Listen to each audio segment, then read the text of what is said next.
Okay. This is game 2 of the Clash walkthrough.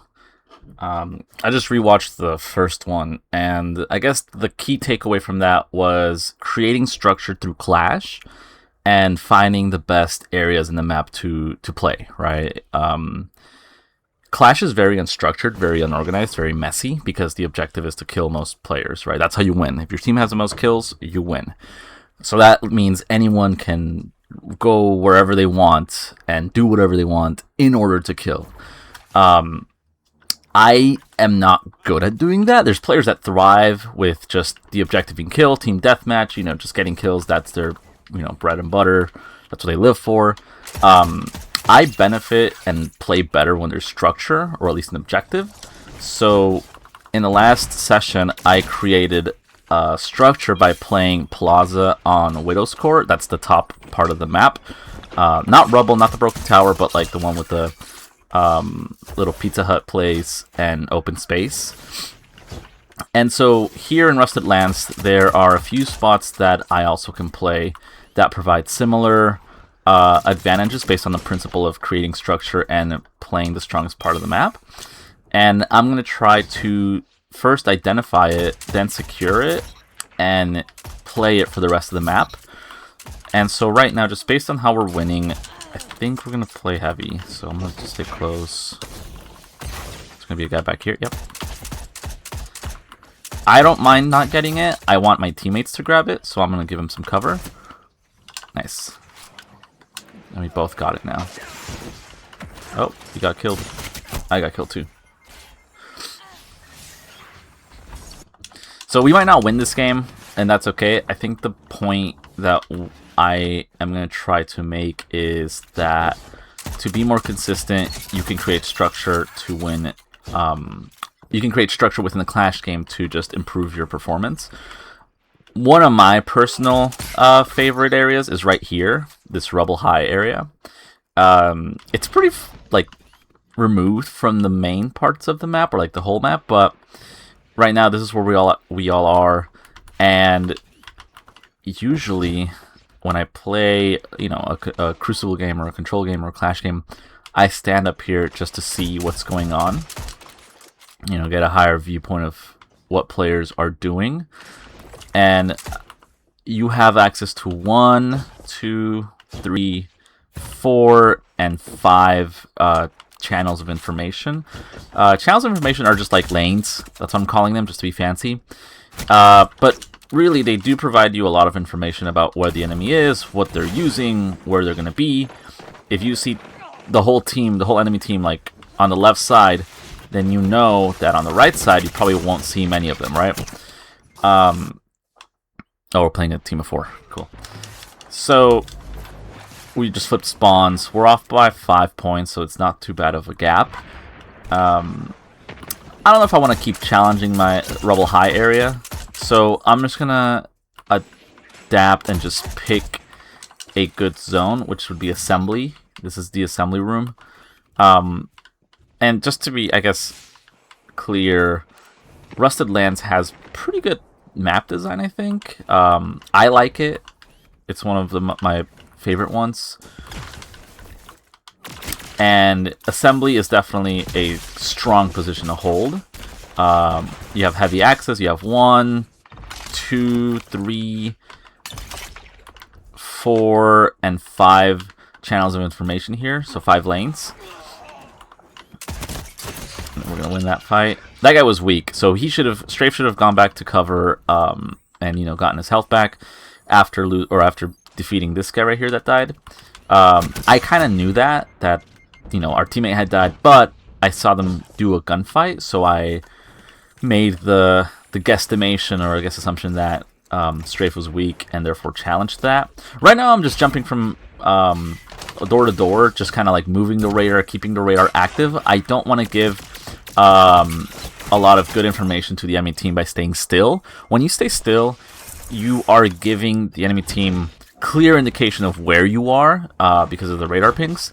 So in tight spaces like that, in the assembly room, where like there's not a lot of room already, there's like 2 doors to come in through one side, moving from side to side keeps the enemy on their toes and just helps you by masking that information of where you are or where you could be. So that's why you'll see me doing that, just moving from side to side on those doors. I'm going to challenge Rebel High since it's a 1v1. I don't want to, but I will. I think we're going to win this one. Yep. So back here, I can see that, you know, beyond that pipe, that big one, that tube, that's 1, 2, 3, 4, 5. So I see that 4 is getting nades tossed in. Maybe there's someone coming around. I'm going to move to channel 5 just to see what's going on. And right here I see 1, 2, 3 individuals take on my secondary.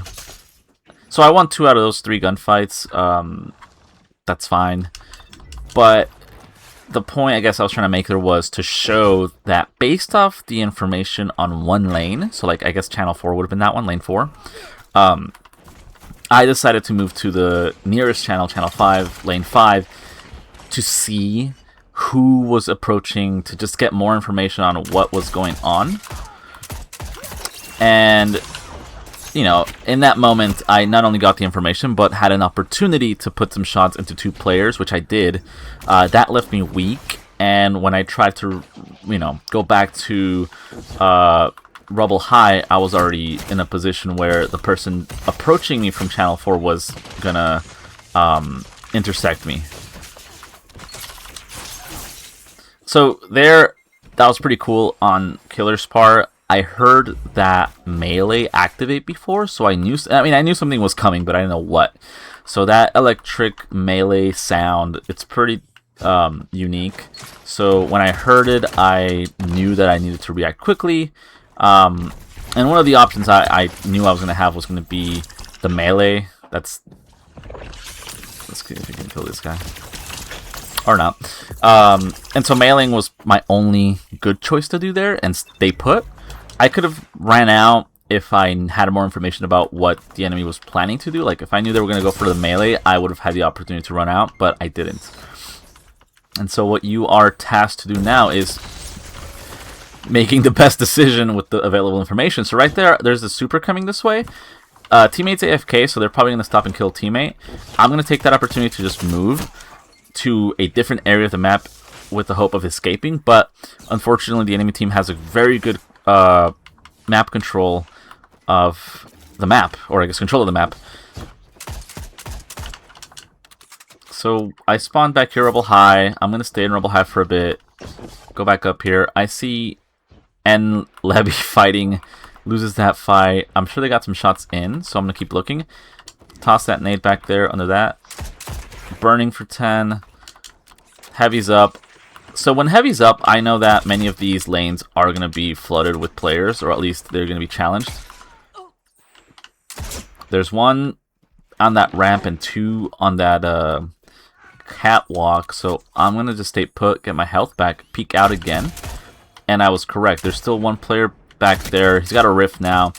So when they have a rift, when enemy players have a rift or have like some sort of buff fixed in position, once you know that, you know they have the advantage, right? I am aware that the enemy in that ramp has the advantage, and so my goal there is not going to be to win the fight, but rather just to like keep him, you know, there and just waste time. Keep their attention locked in, and also keep in mind that they are also communicating. So this is why I'm moving back to past truck and into garage here. I figure that, you know, the Warlock was communicating my position to his teammate. So because of that, I knew that I was going to get pushed by 1 or more other players. That type of instinct comes with experience and just with more repetition of games. So when you develop that and you start to identify, okay, I've been in this battle for too long, they're talking to their teammate just as I am, what are they saying, right? That is one of the questions you want to ask. Should have gone the other way. Am I gonna win? No. But that's one of the questions you should ask yourself, right? Like, what is the enemy team saying as I'm fighting for control? So the same position right here. Oh, we just lost. But you can bet that the enemy team played really well, not only because they're very good players, very skilled, but they're communicating. And being able to say, hey, I'm dueling this guy right now. I have a rift. We have the advantage. I need you to come here, help me out, close the deal, win the game, win the battle, start pushing from the left side, right? That simple communication of like, hey, it's a 2v1, get over here quickly, will pretty much give them the win, or give them the win for that battle engagement. But knowing that and playing that scenario in your head, or at least in my head, gave me the opportunity to react and decide to move to high garage, or garage to the left of high rubble. And so in those situations, you just want to be aware of what the enemy team is doing, what their positioning is, and what they could be saying, or trying to imagine what they could be communicating to each other as you fight for map control.